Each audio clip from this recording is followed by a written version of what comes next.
ছাত্র আন্দোলনে কতিপয় অস্ত্রধারী প্রকাশ্যে এবং অস্ত্রসহ নানাভাবে আন্দোলনকারীদের উপরে হামলা চালিয়েছে। বিশেষ করে ধানমন্ডি এলাকায় অনেক হামলার ঘটনা ঘটেছে আমরা জানি। সেই হামলায় গত 4 আগস্ট 2024 সালে ওরকম একটা ঘটনা ঘটেছিল আপনার ধানমন্ডি 27 নম্বরে। সেই 27 নম্বরের ঘটনার উপর ভিত্তি করে পরবর্তীতে আপনাদের ধানমন্ডি থানায় একটা মামলা রুজু হয়।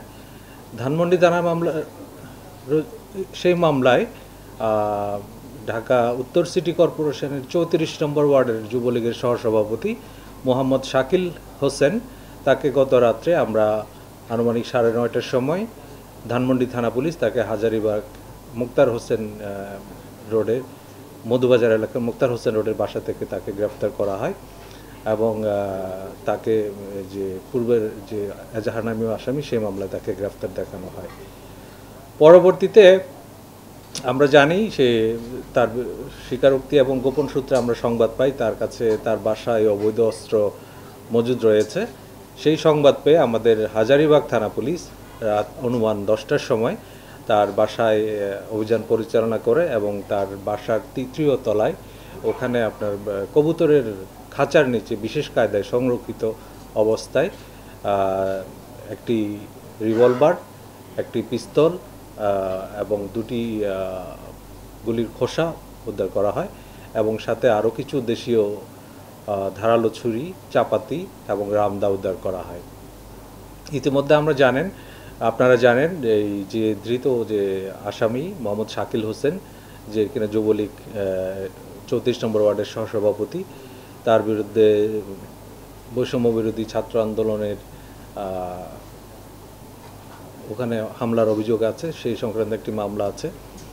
তারপরে আপনার অবৈধ অস্ত্র রাখার জন্য তার বিরুদ্ধে আরেকটি মামলা রুজু করা হয়েছে হাজারীবাগ থানায়। আমরা আরও জানতে পেরেছি তার বিরুদ্ধে ইতিপূর্বে আরেকটা হত্যা মামলাও রয়েছে। তো আমরা তার বিরুদ্ধে আইনগত প্রক্রিয়া যে ব্যবস্থা আছে সেটা আমরা প্রক্রিয়াধীন রয়েছে এবং তাকে আজকে আমরা বিজ্ঞ আদালতে হাজির করব। এই ছিল আমাদের আজকের যে অ্যাচিভমেন্ট সেই সংক্রান্ত বিষয়। ধন্যবাদ সবাইকে। আপনারা জানেন আমাদের যারা এই ছাত্র জনতার যে আন্দোলন, বৈষম্য বিরোধী আন্দোলন, সেখানে আন্দোলনটাকে ভিন্নভাবে ভিন্ন খাতে প্রবাহিত করার জন্য নানা ধরনের ট্যাগ দেওয়া হয়েছিল এবং তাদের উপরে নানাভাবে অত্যাচার নির্যাতন করা হয়েছিল এবং এখানে অনেক সময় আমরা দেখেছি কেউ হেলমেট বাহিনী, কেউ নানাভাবে অবৈধ অস্ত্র ব্যবহার করে ছাত্র জনতার উপরে আক্রমণ করেছিল। তো সেও এরকম সক্রিয় একজন কর্মী ছিল যে কিনা ছাত্র জনতার উপর হামলা করেছিল। আপনারা ইতিমধ্যে জেনেছেন আমরা অবৈধ অস্ত্র উদ্ধারে আমরা অভিযান জোরদার করেছি। এই যে 2টো অস্ত্র উদ্ধার হলো, এটা সেই অভিযান জোরদারেরই একটা সাফল্য আমি মনে করি এবং আমাদের এই অভিযান চলমান আছে এবং যারা যারা এইসব কাজের সাথে সংশ্লিষ্ট ছিল, এজাহারে যাদের নাম আসবে, এজাহারের আমরা যখন মামলা তদন্ত করব, তদন্তের প্রক্রিয়ায় যদি কারো সক্রিয়তা পাওয়া যায়, যাচাই বাছাই করে তবেই আমরা সেই আসামিগুলো গ্রেফতার করছি।